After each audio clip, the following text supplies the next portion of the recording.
स्वागत है आप सभी का फिर से इस एक और नए वीडियो में। और आज हम बात करेंगे टाटा एल्ट्रॉस गाड़ी की हेडलाइट्स और अदर लाइट्स के बारे में। और साथ में हम ये भी देखेंगे कि इसके जो ऑटो हेडलैम्प हैं वो कैसे काम करते हैं, और इसका जो कॉर्निंग हेडलाइट ऑन हो जाती है वो कैसे काम करती है, ये सब भी हम देखेंगे। साथ में हम देखेंगे एम्बियंट लाइट भी कैसे हम अंदर से ऑन ऑफ कर सकते हैं। और तो ये एक ओवरव्यू वॉक अराउंड व्यू आप देख लीजिए नाइट का एल्ट्रॉस का कैसी लगती है गाड़ी। तो अब मैं आपको दिखाता हूँ सीधे नीचे अपने बिल्डिंग के पास। तो ये अभी मैं ऑन करूँगा इसकी लाइट। ये इसकी लो बीम, ये इसकी हाई बीम, और मैं अब आपको ऑन करके दिखाऊंगा इसके फॉग लैम्प। ये इसके फॉग लैम्प है। तो फॉग लैम्प की अभी थ्रो काफ़ी अच्छा लगा मुझे। ये है इसका हाई बीम और ये है लो बीम।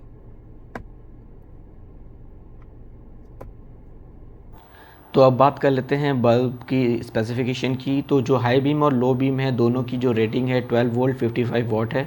तो दोनों की रेटिंग सेम है, बट टाइप दोनों का डिफरेंट है। जो हाई बीम का टाइप है बल्ब का वो H1 है, और लो बीम का जो बल्ब टाइप है वो H7 है। दोनों में डिफरेंस ये है कि आपकी जो H1 और H7 टाइप के जो बल्ब है दोनों की फिटिंग की केसिंग अलग अलग होती है। तो अगर आपको सपोज़ अपना बल्ब चेंज करना है हाई बीम वाला, तो आपको H1 बल्ब का टाइप ही लेना पड़ेगा। और कुछ लोग क्या करते हैं, इसकी वोल्टेज को बढ़ा देते हैं 55 की जगह पे 65 और 90 वॉट या 100 वॉट का कर देते हैं। तो पर्सनली मैं उसको आपको रिकमेंड नहीं करूँगा, बिकॉज़ एक बार हमने अपनी पुरानी कार में ये ट्राई किया हुआ था। तो उसमें कुछ टाइम चलने के बाद वो फ्यूज़ हो गया था बल्ब, और काफ़ी हीट भी होता है। तो पर्सनली मैं आपको रिकमेंड नहीं करूँगा। तो अब यहाँ पे स्ट्रीट लाइट भी बंद हो गई है, तो हम देख सकते हैं सामने का व्यू। ये अभी फॉग लैम्प मैंने ऑन कर दी है। ये लो बीम हाई बीम तीनों लाइट्स ऑन है। फॉग लैम्प, लो बीम और हाई। तो अब हम आगे से ले लेंगे यू टर्न, और यू टर्न लेने के बाद मैं आपको कैमरा बाहर से भी दिखा दूंगा कि बाहर से आपको कैसा व्यू दिखेगा और क्या इसका थ्रो है। तो पर्सनली मुझे अच्छा लगा, और जो इसका जो लो बीम वाला जो प्रोजेक्टर बल्ब है वो काफ़ी अच्छा है। वो जिस जगह पर स्पॉट पर ये लाइट थ्रो कर रहा है वो काफ़ी ज़्यादा ब्राइट है वहाँ पर। आप लोगों को कैसा लगा आप लोग भी कमेंट सेक्शन में ज़रूर बताना। जो लास्ट मेरी जो वीडियो थी वो ट्रिप से जब मैं वापस आ रहा था, तो मुझे वहाँ पे भी अंधेरा हो गया था, और 70-80 किलोमीटर के अराउंड मुझे वापस और चल के आना था। तो जो मेरी स्पीड थी गाड़ी की वो 90 के अराउंड ही थी, तो मुझे हाईवे पे भी कोई प्रॉब्लम नहीं आई थी।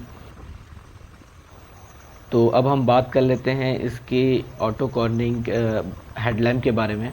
तो बेसिकली होता क्या है, जब हम राइट साइड अपनी गाड़ी को टर्न करते हैं, राइट स्टेयरिंग को राइट साइड मूव करते हैं, तो उसका राइट साइड वाला फॉग लैम्प ऑन हो जाता है, जैसे कि आपको अभी वीडियो में दिखेगा जी। तो जैसे ही मैंने राइट साइड स्टेयरिंग को मूव किया तो ये राइट साइड वाला फॉग लैम्प ऑन हो जाता है। सेम जब मैं लेफ़्ट साइड करूँगा तो राइट साइड वाला बंद होकर लेफ़्ट साइड ऑन हो जाएगा। तो ये एक इसका फंक्शन है। तो मैं आपको एक क्लिप दिखा देता हूँ। जब मैं अपने स्टीयरिंग को लेफ़्ट साइड मूव करूँगा तो ये देखिए लेफ़्ट साइड वाला फॉग लैम्प ऑन हो गया। तो जब अगर आपकी लाइट दिन में बंद रहती है उस टाइम पे ये फंक्शन नहीं करेगा। तो जिस टाइम पे आपकी लाइट ऑन होगी तो ही ये काम करेगा। जैसे कि अभी लाइट बंद है, मैंने स्टीयरिंग को मूव किया तो लाइट नहीं ऑन हुई, और जैसे ही मैंने लाइट अभी ऑन कर दी है और अब मैं राइट साइड स्टीयरिंग को मूव करूँगा तो आप देखेंगे कि राइट साइड वाला फॉग लैम्प ऑन हो जाएगा। और अगर आप नाइट टाइम पे हिल्स पे ड्राइव करते हैं गाड़ी, तो मैं आपको सजेस्ट करूंगा कि आप अपने फॉग लैम्प को उस टाइम पे ऑन ही रखें अंदर से, क्योंकि ये फिर बार बार आप टर्न लेते रहेंगे और लाइट ऑन ऑफ होते रहेगी। तो इस फंक्शन के बाद मैं आपको दिखाता हूँ कि रियर फॉग लैम्प कैसे ऑन होता है। जो ड्राइवर साइड जो ये बटन है इसको आप क्लिक करेंगे तो पीछे ये रेड कलर का जो भी लाइट ऑन हुई है ये इसका फॉग लैम्प रियर वाला ऑन हो जाएगा। और ये जो है ये रिवर्स पार्किंग लाइट है। जब आप गाड़ी रिवर्स करेंगे तो आपकी लेफ़्ट साइड ये जो वाइट कलर की लाइट है वो ऑन हो जाएगी। तो अब बात कर लेते हैं ऑटो हेडलाइट फ़ीचर की। ऑफ़ करके मैंने इसको ऑटो मोड पे फिर से रख दिया है। अब जैसे कि मैं बेसमेंट में जाऊंगा तो सनलाइट की इंटेंसिटी जो सेंसर पे जैसे ही कम हो जाएगी तो ये ऑटोमेटिकली लाइट आगे ऑन हो जाएगी। इस फीचर के बाद अब हम बात कर लेते हैं एम्बियंट लाइट की। तो एम्बियंट लाइट के लिए सबसे पहले हमें पार्किंग लाइट ऑन करनी पड़ेगी, जो कि ऐसे ऑन हो जाती है सामने से। उसके बाद ही हम एम्बियंट लाइट को गाड़ी के अंदर ऑन कर सकते हैं। तो एम्बियंट लाइट फिर हम पार्किंग लाइट ऑन करने के बाद यहाँ से एम्बियंट लाइट पे क्लिक करेंगे और यहाँ पे ऑन का ऑप्शन है, हम इससे ऑन कर सकते हैं। तो आप देख सकते हैं कि एम्बियंट लाइट जो है वो ऑन हो गई है।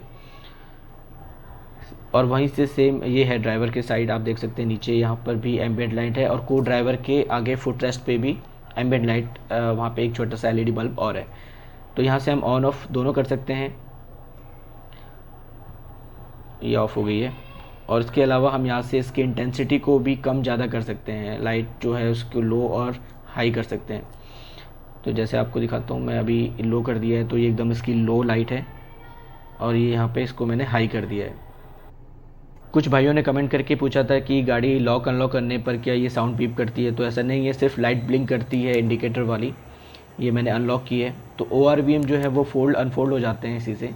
जैसे मैंने लॉक किए तो ORVM भी फोल्ड हो जाते हैं। ये मैंने अभी अनलॉक की है, और ये मैं अब लॉक करके आपको दिखा देता हूँ। तो लास्ट में मैं एक बार आपको वॉक अराउंड फिर से दे देता हूँ उसकी सारी लाइट्स को ऑन करके। अभी इसकी हेजार्स लाइट भी ऑन है, फॉग लैम्प भी ऑन है, फ्रंट रियर दोनों। तो हेजार्स लाइट में सारी के सारे इंडिकेटर आपकी ब्लिंक करेंगे। तो कैसी लगी आपको आज की वीडियो, कमेंट बॉक्स पे ज़रूर मुझे लिख के बताना, और सब्सक्राइब करके ज़रूर जाना। आपके सब्सक्रिप्शन से और लाइक से मुझे काफ़ी ज़्यादा मोटिवेशन मिलता है, और मैं आगे भी ऐसे वीडियो लेके आता रहूँगा। तो आज की वीडियो में भाइयों इतना ही बस, और मिलेंगे बहुत जल्दी एक और नई वीडियो के साथ। तब तक के लिए आप अपना ध्यान रखिए। Take care, bye bye.